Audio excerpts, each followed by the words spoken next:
average, I'd say years. I don't know how many years, but years. It takes a while. I mean, it's not something that you can just go out and get.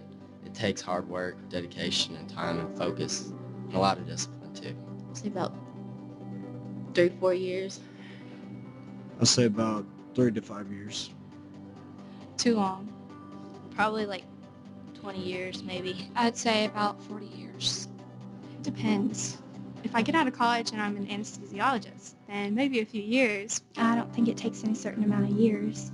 I think it's just where your position is in life or how well you do in your job. Or I guess if you win the lottery, it would take about a week. A long time. You have to work really hard to be a millionaire. Anyone in America can be a millionaire. That's a bold statement.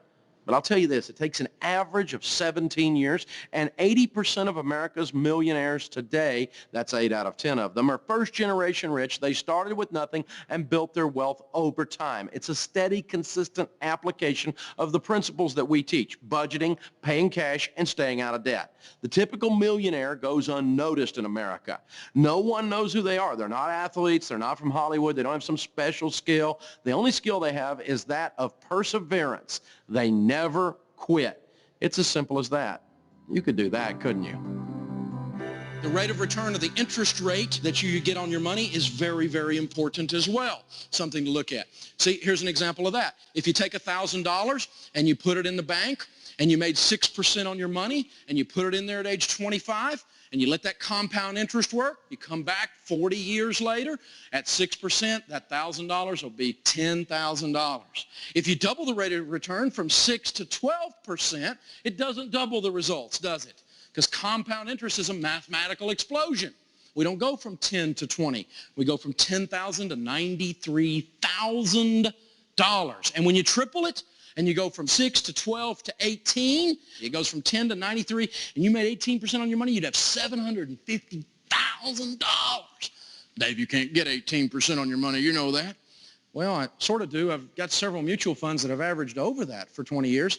I really don't think that's a reasonable amount to expect in the coming years, and I don't run my calculations for my future based on 18%, but I've actually owned some conservative investments that have done that. We'll talk about that in another lesson, but I have found a place where you really can get 18% on your money. It's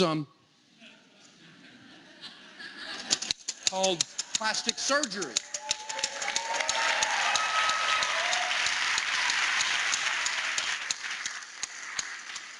Because mathematically, not paying out 18% is suspiciously like receiving it. You see, what happens to us is this. We take the $1,000 down to the bank, and we open up a bank account. And as we do that, we put the key in the engine of the most sophisticated and well-funded marketing machine ever known to man, and we start the machine. The machine is called the financial institution. They spend more money selling their product and are more sophisticated at selling their product than any other industry. They are absolutely professional marketers. They are very, very good at what they do.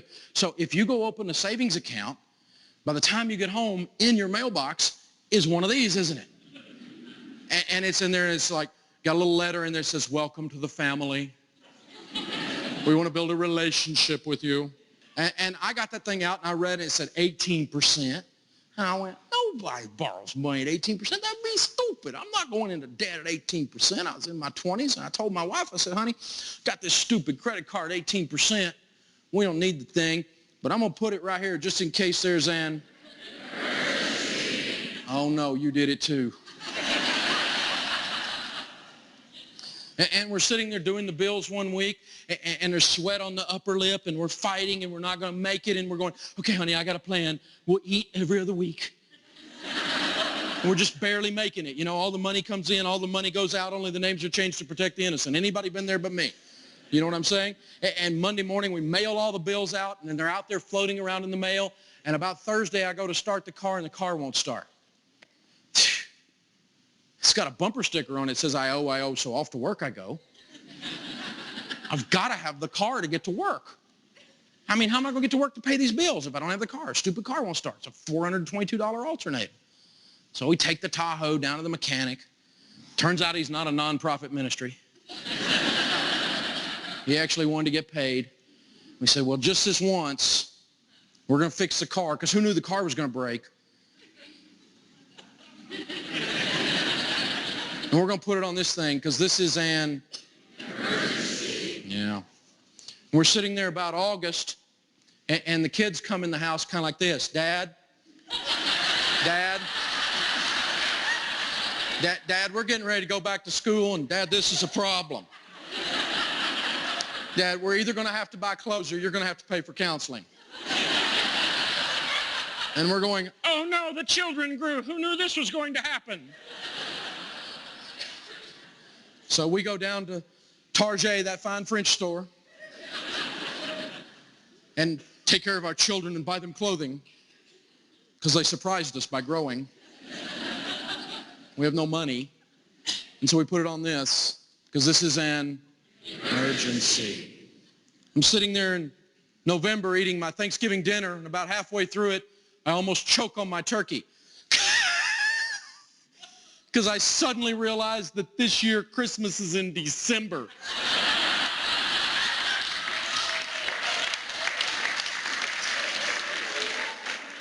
Isn't it amazing how Christmas sneaks up on us like they move it or something? It's always there. It's not a shock. That's where it is. It's December. Why is this a shock? And then we get all stupid, right? Oh, we have to get little Johnny some plastic stuff. We have to run down to Toys R Them and get some plastic stuff for little Johnny. Because little Johnny's little self-esteem will be damaged if he doesn't get some plastic stuff. And if his little self-esteem is damaged, he will kill 87 people with an axe. And he'll be in the prison, and the prison psychologist say, little Johnny, why did you kill 87 people with an axe? He said, because I didn't get an Elmo when I was 4. And it'll be all my fault. And this is how parents think. And the kid's going, I just wanted an Elmo. And so we go down to the mall with no money to buy presents for people we don't really like. And 68% of you, that's 7 out of 10 of you, while you were down there shopping with no money for people you didn't like, bought yourself a gift.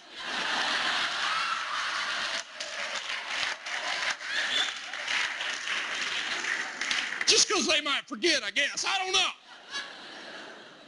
And what we do, we put it on this thing because we didn't know Christmas was coming, so it's an emergency. So we're sitting there in February, the bill comes, there's $1,000 on the Visa bill. We yell through the house at our spouse, get in here. Who put $1,000 on the Visa? We were not going to use the Visa. And your spouse goes, that would be you. And you're going, wasn't me, it was you. And you have a good Visa fight. And if you have a really good one, you do a full audit on the thing to see who caused the problem. And when you do this, you will discover not that you bought a really nice HD TV, not that you bought a rosewood dining room set or went to Hawaii. You will discover that life happened without a plan and Visa caught your slack. Guess who had a plan? Visa. Think about it. Here's what we really did, folks. We really took $1,000 of our money. We took it down to the bank and we loaned it to the bank at 6% if we got a really good account. And then they loaned us our $1,000 back at 18%. Now that's a bargain. That's how banks make money. I'm not mad at banks. But when I really got stopped and started thinking about this, I thought, you know what, that's stupid. This isn't working. Because if you look real carefully at this chart, over 6% there, it really doesn't represent a little red bar. It really looks more like your house. And that big one over 18 looks more like their building. So when Sharon and I discovered this, we said, we're not playing anymore. I don't like the game. It's not win-win. It's they win, I lose, I'm out. No, thank you.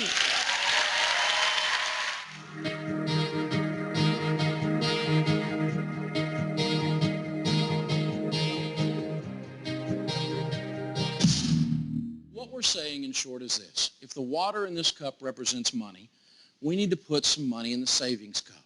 If we save money for emergencies, and there's an emergency, we just fix the car, right? It's not a problem. If we save money for retirement and we get ready to retire and we want to do that with dignity, we just retire with dignity. If we save money and we want to buy something really nice like a leather couch or a boat or something that you really want, you save up and pay for it. You write a check, you give them cash, whatever. You could save money for your kids' college and then they wouldn't graduate like most college seniors will graduate this year with tens of thousands of dollars in student loan debt. But we don't put enough money in this cup. Many people put, as we said, no money in this cup.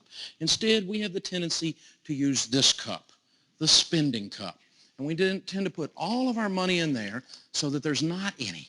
And the problem is when you do this, that when you put all your money in the spending cup, that it's gone.